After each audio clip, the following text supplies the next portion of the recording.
Shunaqa odamlar bo'ladi. Hech ham yolg'iz tura olmaydi. Hech ham jim tura olmaydi. Doim kompaniyada turish kerak. Doim bir kim bilandir gaplashib turish kerak. Bekor qoldingiz bola, nima qilyapsan? Nima gaplashib ketdi? Nimaga doim aloqada bo'lib turish kerak, aytingchi? Murid odam Allohning roziligini haqiqiy iroda qilgan murid yolg'izlikni yaxshi ko'radi.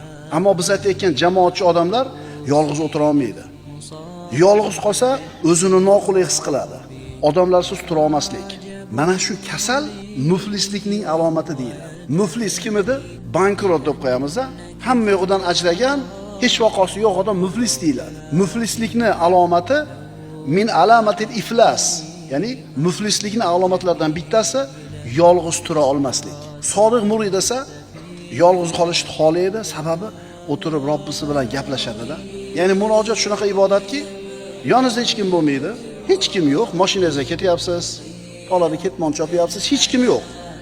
Shu yerda siz xuddi ro'paringizda turgan odamga gapirayotgandaqa Allohga gapirasiz. Sizni eshitayotganligiga aniq ishonib turib gapirasiz Allohga.